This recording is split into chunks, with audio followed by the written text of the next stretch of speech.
What's up, guys? Welcome back to another episode of the 2 Plus podcast. I'm Paddy, and today I'm going to run through a couple of experiences I had in the new 1.5 era of Warhammer the Old World, where infantry and in particular challenges really leveled the playing field against big flying monsters with characters on top that usually used to cleave through ranks of infantry. Back in, before the big changes about 2 months ago now, a dragon or a wyvern or even a peg lord or something would have the freedom to fly into a unit of infantry and cop a challenge for the first turn. Combat res would mean the infantry would win, but it would likely fall back in good order or give ground because it had done so much damage in the challenge that the next round of combat it would just still be there and fight and smash the entire unit of infantry. Now I think the playing field has been significantly leveled, if not in the infantry's favor, which is what everyone was saying they wanted. So I'm going to show you some rules interactions that changed and 3 examples from some games that I had which really highlight this. And I think infantry are extremely, extremely strong. I don't think it's breaking the game or anything. I think it's a great new thing that we have to figure out how to play with and against if you like to play monsters. I also think there is that element of skill where you can combo charge with your big scary dragon. Something else takes the challenge, but that's for another video. So let's get stuck into it because, as always, we want to start off by thanking our major sponsor, Pandemwargaming. Jeff, who runs Pandemwargaming, creates incredible terrain, bases, movement trays, lots of game aids, cool little template animators, I suppose you call them, like a big foot for the foot of Gork. If you are interested in any of that stuff, check him out. Follow the link in the description if possible, and Alex and I get a little kickback. But if not, go and enjoy his material regardless. Also like to thank our paid sponsors of the channel. So these guys are contributing via Patreon or YouTube membership. The crew has grown a lot in the last few months, so we're very, very grateful. It's doing stuff like helping us pay for new microphones and helping us pump out content, which we do at a pretty reasonable rate, I reckon. So thank you to all of these guys. And if you would like to offer your support, please check out the links in the description below. But let's get stuck into this because I think there's a lot that we have to run through in terms of rules interactions that changed in 1.5. The first one is over here, the regular infantry rules, where they introduce these ginormous changes. The first one being press of battle. It reads, in the heat of battle, orderly ranks become a swirling melee, except during a turn which it charged. The fighting rank of a unit that has this rule and is arrayed in combat order is not 1 but 2 ranks deep. In other words, models that are directly behind and in base contact with models in the unit's actual fighting rank are also considered to be in the fighting rank. Essentially, infantry's fighting rank doubled. So it used to be just your first rank was considered your fighting rank. Now it's your 2 ranks. If you have spears, it's 3. Because they fight in extra rank. So this is essentially doubling the attacks back, maybe not if they have 2 attacks each, but you get an extra handful of attacks that can contribute to combat res when you are charged. It's created this interesting dilemma of infantry charging infantry. I think without furious charge, it might not be worth it unless you're extremely stronger than who you are charging. But what it is pushing us down this path of is massed infantry, which is the next rule, but you want to have lots of infantry if you're bringing infantry. When this first came out, I think I ran 10 Black Orcs or something to capture objectives. That wasn't enough. In an example I have coming up, you'll see that more definitely equals better. The next rule, though, as I mentioned, massed infantry. So numbers alone can sometimes overwhelm the foe when determining combat result if one side has a higher unit strength than the other and includes 1 or more units with this rule, that side may claim a bonus of +1 combat result. So a dragon, unit strength, starting wounds, so generally 9 or so, you only need to have 10 infantry remaining to get a +1 combat result against that dragon. That in conjunction with this rule over here, where change the entry as follows: whilst in combat order, a close order formation with a unit strength of 10 or more rather than the original 5 may claim a bonus of +1 combat result. So dragons lost 1 static combat res. Infantry, as long as they have 10, gained 1 and keep their close order. So essentially it's a win of 2. So unit strength 10 is key in this, to have unit strength 10 remaining in your infantry who have close order after a challenge ensues and your champion is hacked to pieces. Having 10 unit strength of infantry against a dragon means you automatically regain 2 of those wounds back from combat res, from close order, and now massed infantry. So it's a net negative of 2 for dragons and monsters in this scenario. Also, of course, the parry changes. Essentially, that just makes your champions, your infantry, your characters who have sword and shield more durable. That means they will take less wounds in a challenge because their armor will be better. It can backfire if it means it allows your champion to get killed on stomps or something like that in the end, which creates more opportunity for your opponent to deal damage. And that is because of this change down here. So now in challenges, if an elf riding a dragon challenges a unit champion, the elf on top has 4 attacks. Say he kills him with all 4 attacks hit and wound. Champion is dead. That means his mount and the mount's stomps don't come into play. So you can get this funky scenario where I play orcs and goblins. I run a black orc on a wyvern. The wyvern has a strikes first attack that is poisoned, has no AP, but is strength 6. So if that hits the champion and kills him, that does 1 wound. That means your black orc doesn't get to attack, the wyvern doesn't get the rest of its attacks, and it doesn't get its stomps. So all of these things in conjunction have just severely hampered a big, scary, ridden monster, which is what a lot of people were complaining about, but has it shifted it too far into infantry's favor? That is what I would love you guys to let me know in the comments, because I'm going to run through a few scenarios here that include this rule in particular, which all goes back into this idea of unit strength. So I mentioned you want at least unit strength 10 after that challenge is done. If you can have more, say 19, and double outnumber the unit strength of a dragon, then you can make a dragon break and flee with a unit of 20 men-at-arms. So falling back in good order as the result of a break test. So when you roll a break test, say you lose the combat by 3, your leadership 8. If you roll a 6, 7, or 8 on that break test, you would fall back in good order in normal circumstances, which means you take the high dice of 2 dice. But if your opponent has a higher unit strength, however, if the winning side significantly outnumbers the losing side, it will overwhelm the loser if the unit strength of the winning side is more than twice, not double, that of the losing side. Any losing unit that rolled this result when making a break test will break instead. So this is relatively easy to achieve with a champion and 25 infantry, because your static combat res will be about 5 or 6 minimum if you haven't kitted them out. You lose your champion. The dragon might do 4 wounds in the challenge, maybe more, but you would still likely win. And if they unluckily roll a fallback in good order, they break and flee and have to rally, and you get to try and run them down, which is remarkable. So this occurs in 2 of the examples I'm going to show you. So the first one was in a tournament I played, the one that we ran recently. One of our paid supporters, shout out Dave, was there. I was playing his Bretonia, his Exiles list. I was playing Orcs and Goblins. He was playing Bretonia, as mentioned. This is my wyvern here. How this unfolded was, I declared a charge on the cannon. He fled.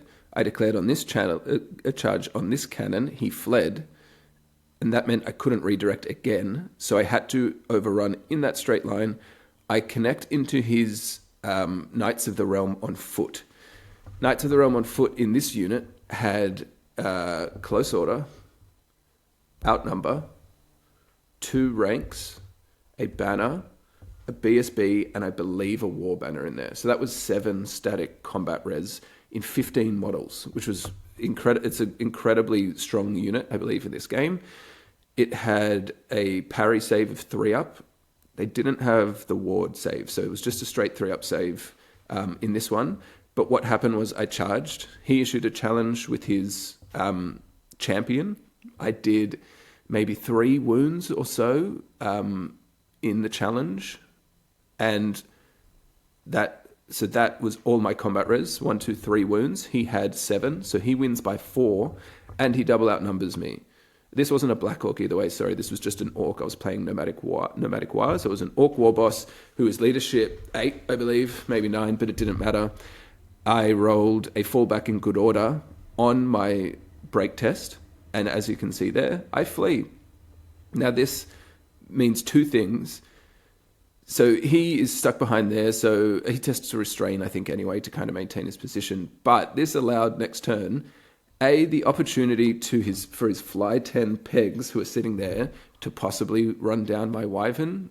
Unfortunately, Cecil there isn't going to make it, but he was there yelling at the wyvern anyway, no doubt. So the pegs could charge him. He has to flee, pushing my wyvern further out of the combat.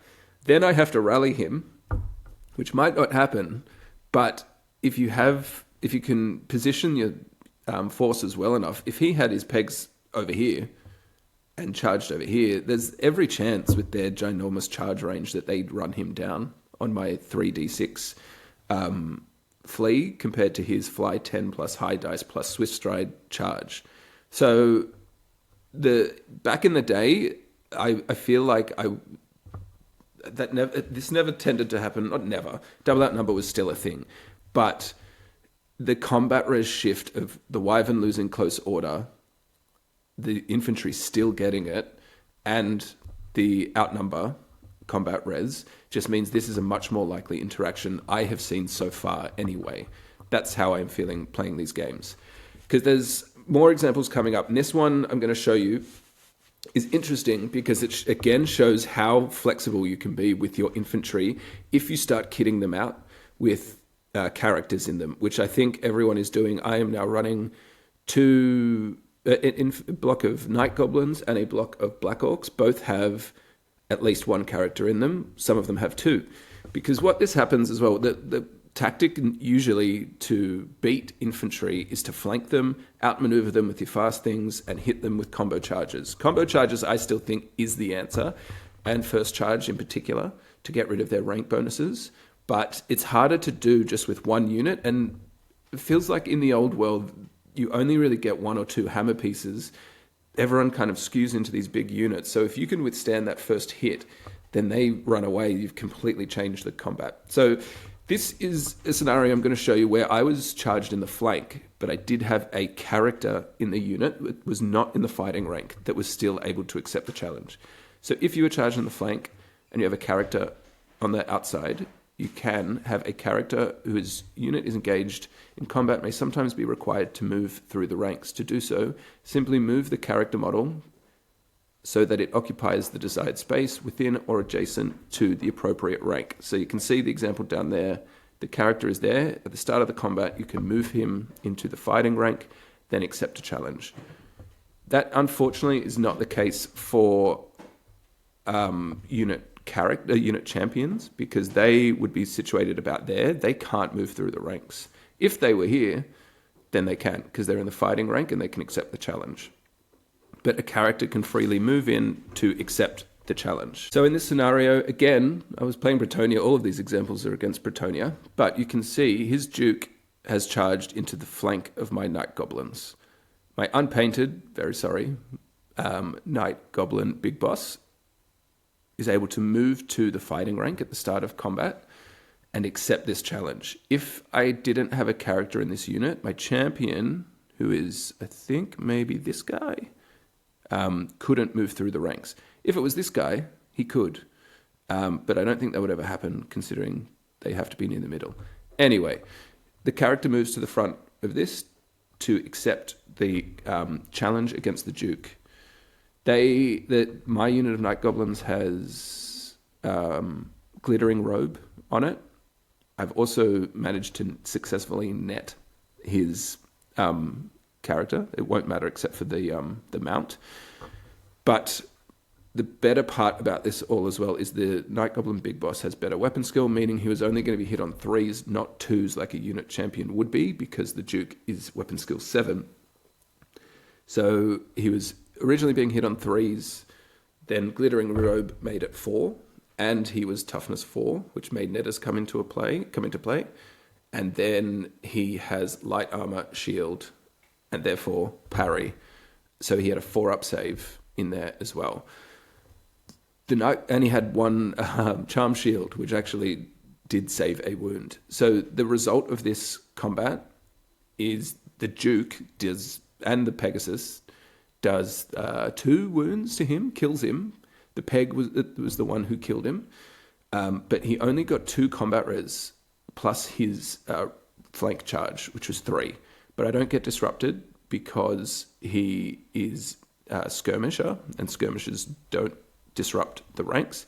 So I still had close order, outnumber, rank, horde, gives you an extra 1. So that's 2 up, and then I can't remember if I said outnumber. I had banner as well. So I ended up winning by 3, which brings his break test down from a 9 to a 6. So a 6 to a 9 is a break instead of a fallback in good order. He rolls a 7, he breaks. That allows me to pursue him.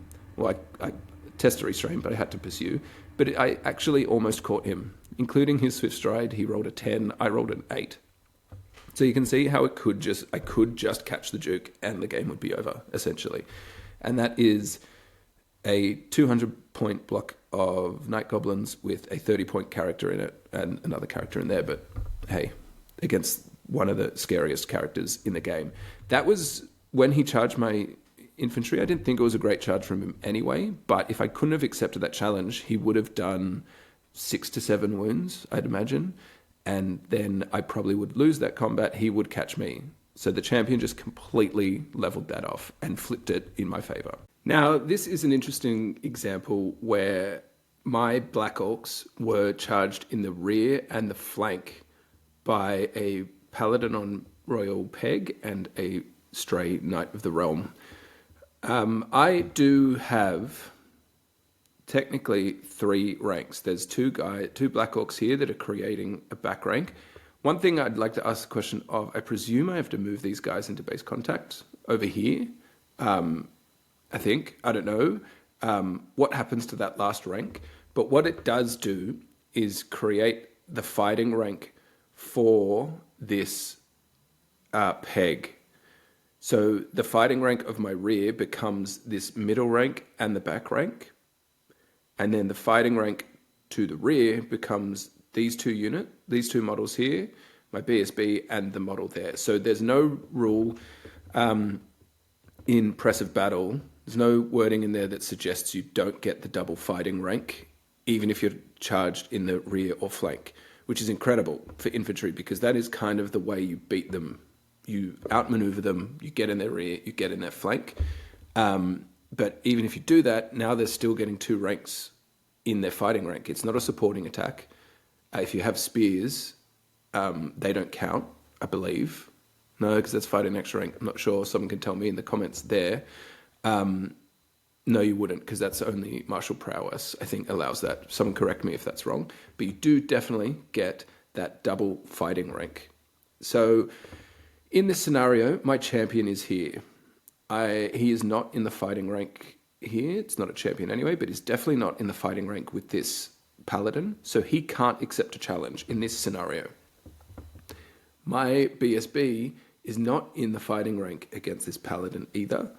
And he can't move through the rank from a fighting rank to another fighting rank. So the Paladin is able to go straight into my unit. I can't issue a challenge with anything. He can't, or what I could have done, I suppose, is move my Shaman over there into the fighting rank to accept a challenge, which I didn't really want to do. So the Paladin is forced to attack into my unit, which meant I have 1, 2, 3, 4, 5, 6, 7, 8, including the double crossover here, possible attacks back into the Paladin. Now, the Paladin kills 2 to 3 Black Orcs. I can't remember, 2 or 3. None of my Black Orcs end up doing any damage to the Paladin. but I ended up sending these 4 attacks into the Knight of the Realm to get a wound and stop the flank charge bonus for him. So the Paladin did 2 wounds, let's say. He had a banner and a war banner, so 4 combat res plus 2 for a rear charge. I lost 2 guys, which left me with 12, so I keep my close order bonus. I get my outnumber bonus. I have a rank. I have a banner. I have the war banner. I had a BSB. I had Red Raggedy flag. And I think that's it. Maybe. I can't remember. I ended up winning this combat by 2, which meant with outnumber, I was forcing a flee instead of a fallback in good order if he did so. I believe a Paladin is leadership 8. I can't remember if it had a bonus that gave him leadership 9. But regardless, he breaks here despite getting a rear and a flank charge off on me and goes off the board, which is, as you can see, they're just at the bottom there. So even when you can't challenge, infantry is so bolstered with combat res, if you kit them out enough, that they can cop these, very mobile, very dangerous characters, even if they're getting rear and flank charges off. So I think infantry is well and truly back, especially when you invest in them. Heavy infantry and regular infantry both have very key roles in this new meta. Heavy infantry, like Black Orcs, can take a punch and hit back, and you can still kit them out with combat res, although they are more expensive, while the regular infantry can just be a giant blob of combat res, and a solo character on a dragon or mount cannot do what it used to do to them. So there you have it, guys. This is my take on infantry and challenges. I think they are well and truly back in 1.5. Challenges, if you can master them, are a huge, huge turning point for infantry-heavy armies. So let me know how you're using it. Let me know what you think about challenges. And if you'd like to support our channel, please like, comment, subscribe. Always love chatting to you guys in the comments. If you want to go further, Patreon and YouTube membership are available. Thank you to everyone who's watching, and I'll be back next time with another 2+ video. Catch you later.